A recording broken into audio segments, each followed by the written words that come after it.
the list of countries. Every year some brave soul gets up and arrives at the list.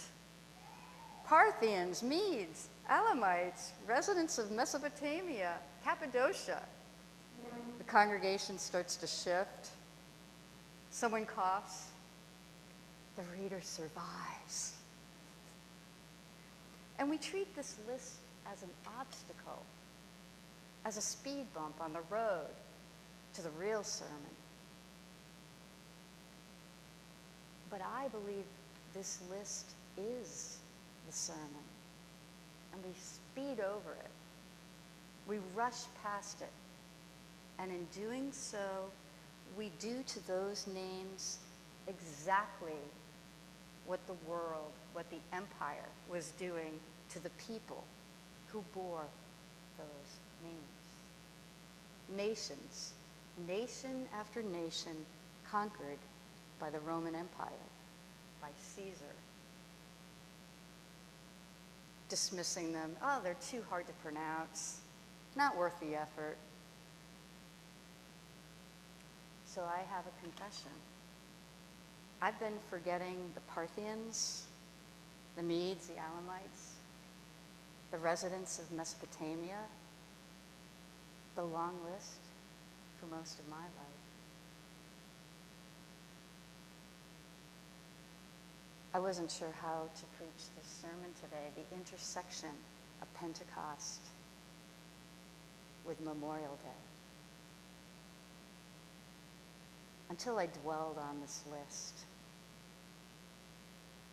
the names we rush over or even ignore, and not even curious about.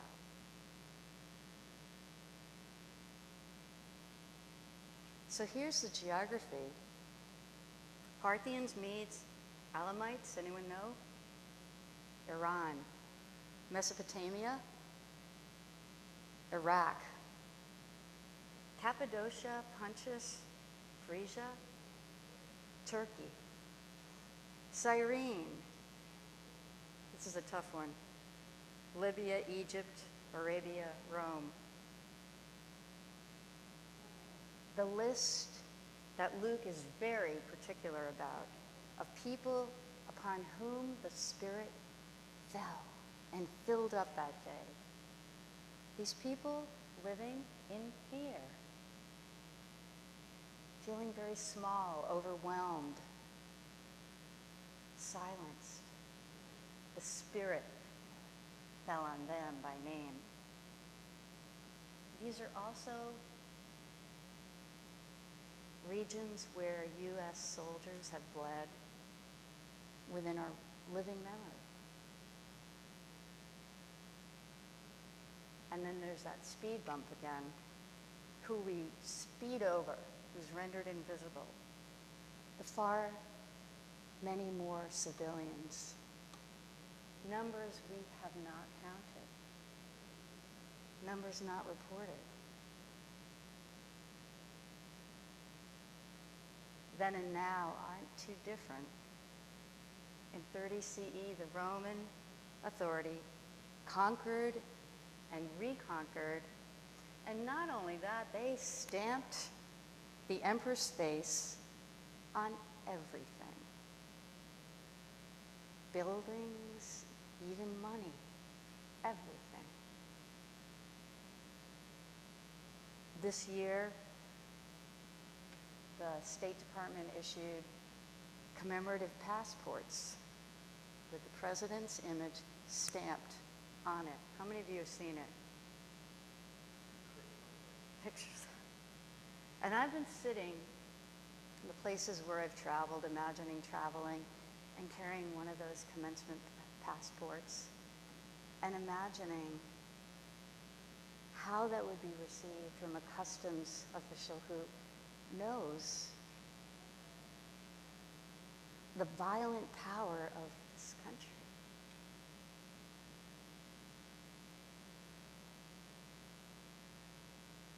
When they asked Jesus about who they should pay taxes to, God or Caesar? Jesus looked at a coin. Whose face is this?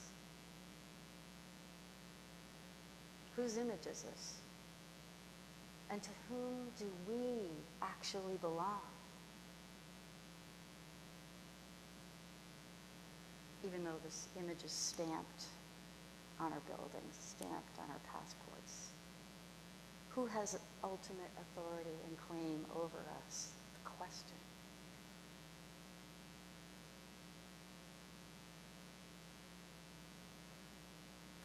So those people had come, despite the fear of the empire, from all over to Jerusalem to celebrate Shavuot, the Festival of Weeks, also the Harvest Festival, all these layers of meaning. And by the first century, the added meaning was the power of the Torah. Precisely at a time the people were being liberated from the oppression of slavery. They were in the wilderness.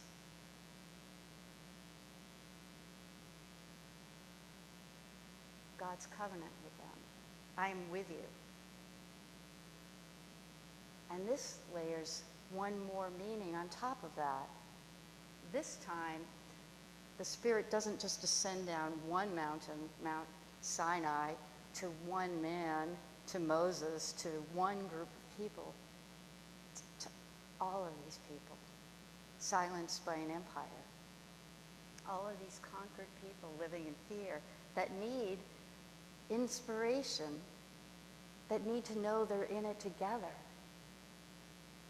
to fill them with courage.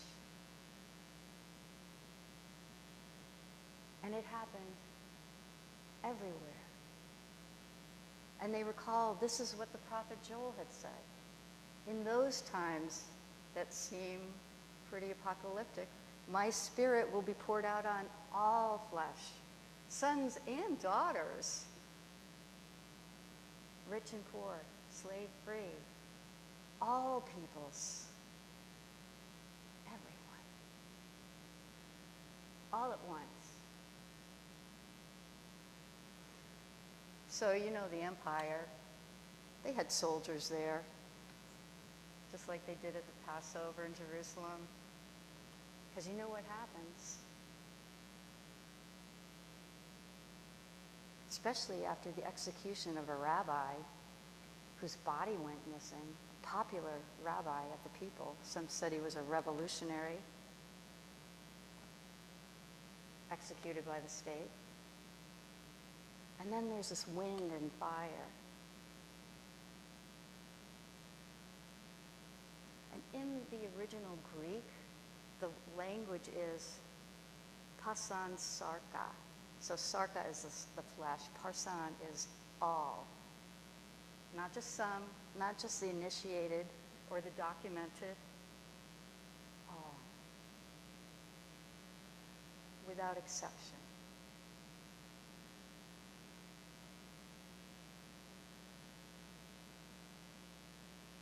Sometimes I wonder, the Spirit inspired them to speak in languages that are understood, various languages, various cultures.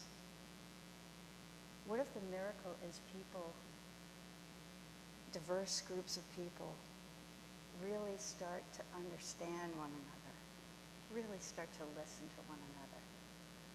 Remember that we are human beings. Start to picture them. And it wasn't in Caesar's language, it wasn't in Latin, it was in their own. The ones their grandmas sang to them at night, lullabies, or the ones they whispered when they didn't want the empire to hear what they were saying.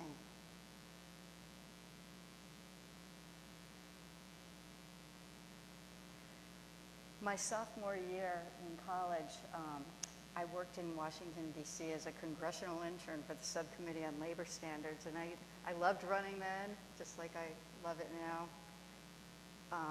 So that summer I was learning a lot about how the government decides what work matters, whose work matters, and whose safety counts.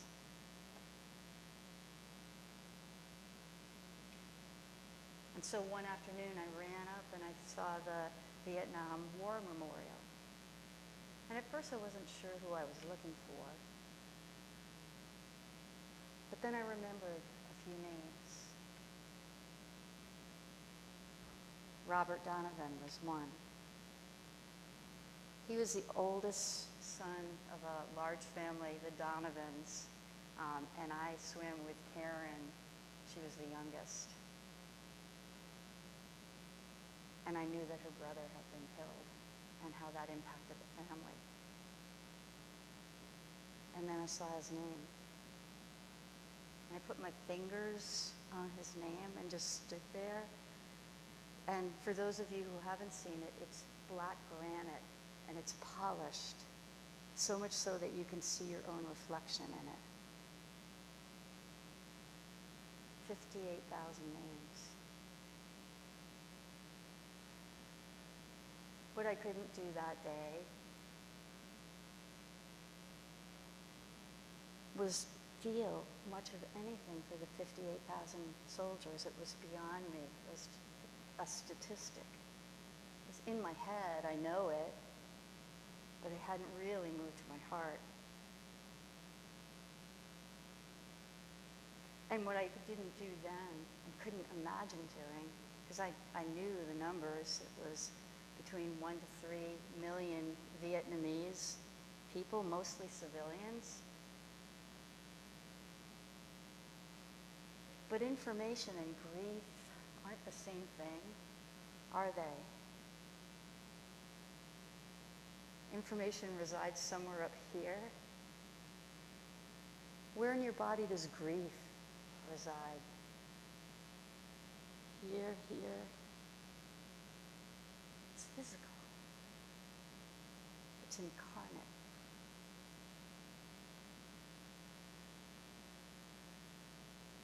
$3 million people is still, it was still abstract to me, really. Someone else's loss. And I can remember the numbing experience. I was hanging out with my father, maybe like 8 or 9 years old. We'd watch the weekly news, NBC's reports on what was happening in Vietnam, U.S. troops, always U.S. troops.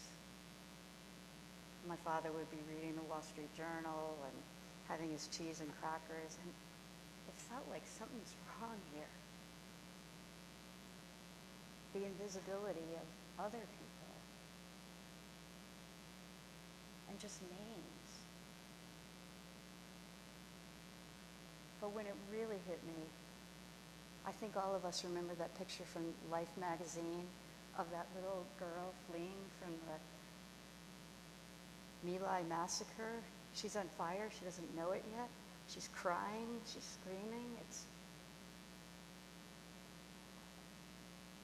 Or that Buddhist monk in protest, who's sitting as a flame consumes him, doing anything to get the attention of people here. The 3 million people always had faces. I just hadn't looked and really imagined.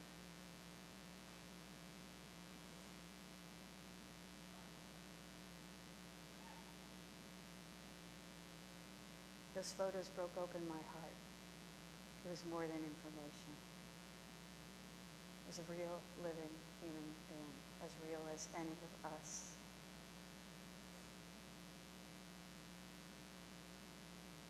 There's so much I hadn't looked at. Remember Iraq? There's a catalog.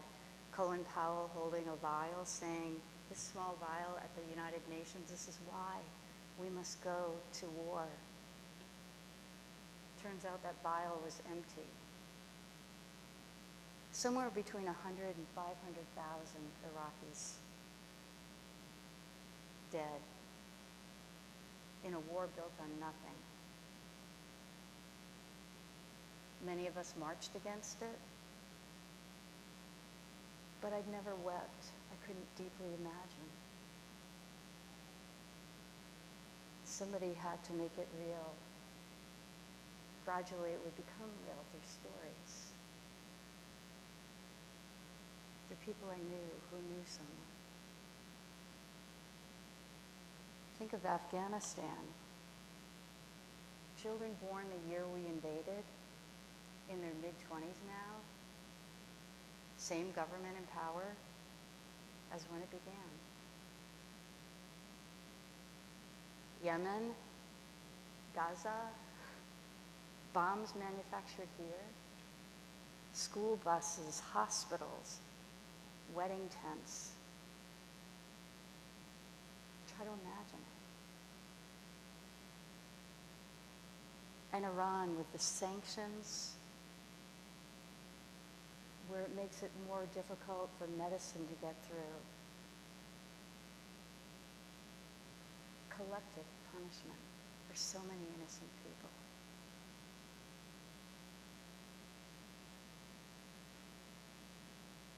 It's not only a political failure.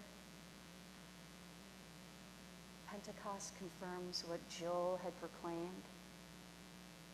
Every person, without exception, is filled with the Spirit. What was done in those countries was not merely political error. It was desecration. The divine lived in each one of these people. Every one of them. August 6, 1945, Hiroshima. 3 days later, Nagasaki. We are the only nation in the history of the world that has dropped nuclear weapons in war on 2 cities of civilians. My gut is really in pain.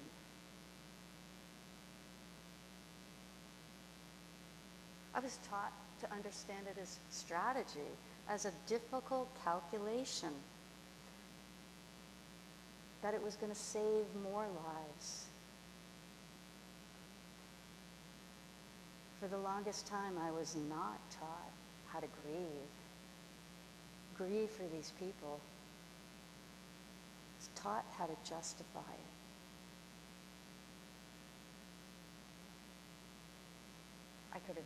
I could absorb the facts, discuss Hiroshima and Nagasaki without it feeling like a catastrophe. 210,000 people in seconds. Half of them instantly, the other half walked out slowly to die. And each one as real as Robert Donovan or Tyler's relative or the name of the person that Jim mentioned, or any one of our children or grandchildren or nieces and nephews, or any one of us. I had the information. I didn't have access to the grief of it. And there's a shame about that. It's particular. It's not the shame of being a bad person. It's the shame of someone discovering that knowing about something isn't the same as being changed by it.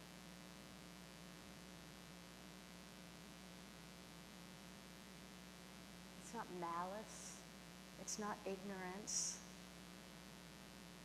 In part, I think my grief is built on this country's story, to mourn only the losses that fit inside the narrative of our own virtue.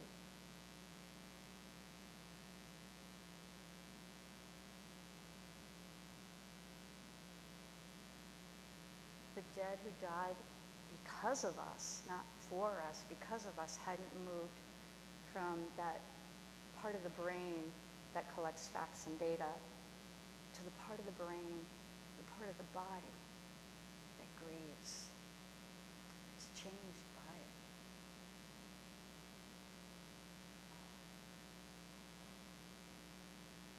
And that change is like the ground shifting beneath our feet.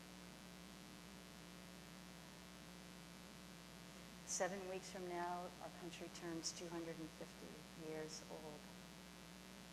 All men are created equal. a reflex. Hand over heart. Remember saying the Pledge of Allegiance in school?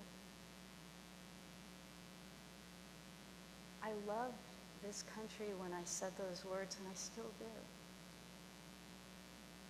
The way you love something or someone when you can't stop hoping that it realizes the potential, the star to which it pointed, the hope of the promise fulfilled.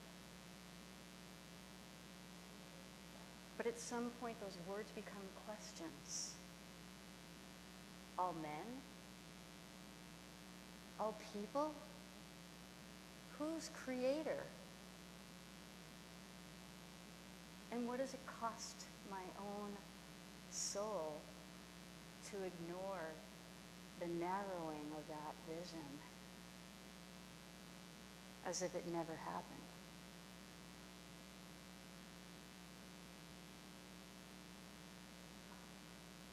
What we all had to give up was a certain kind of innocence, a certain kind of belonging, comfort over an uncomplicated story, hand over heart pride that now comes with an asterisk. It's real loss. And it's right loss. That question mark, that asterisk, isn't the enemy of love for this country. I think it's the opening of the kind of love that finally begins to move with courage to close the distance between the promise and the reality.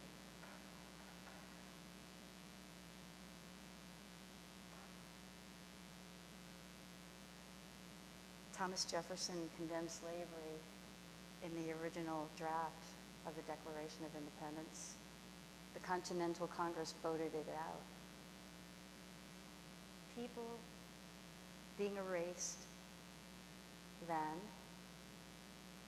were like the Parthians, the Mesopotamians. And Luke names them. The Spirit sees them. The Spirit fills them.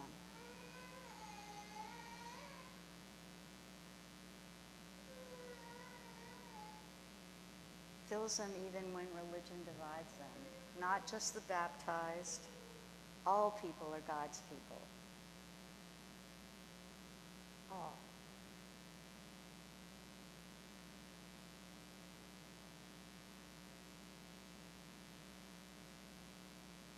Peter's line later on in Acts,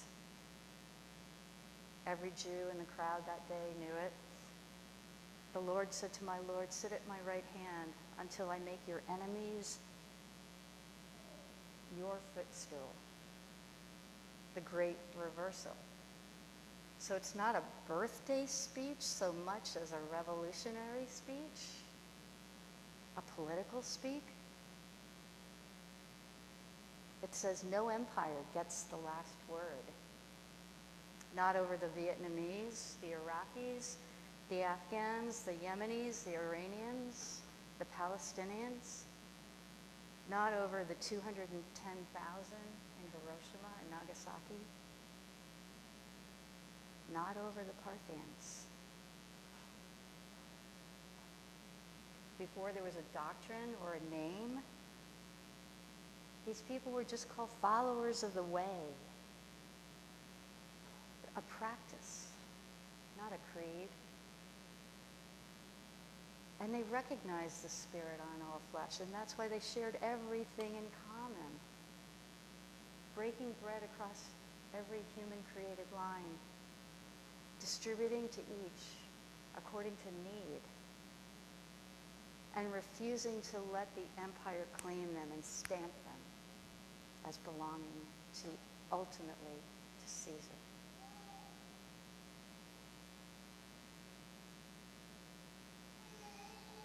So on this weekend, let us take time to feel it, not escape it. Take it in. Parthians, the Medes, the Alamites. Say their names. The Vietnamese, the Iraqis, the Afghanis, Yemeni, Iranian, Japanese. Say them slowly. And let them move from your head to your heart, to your gut. Make it real. Because on the day the fire fell, they were all there. All those people. All are chosen, not just some. Every one of them, known to the Spirit long before Peter said a word. The Spirit is waiting for us to catch up. Amen.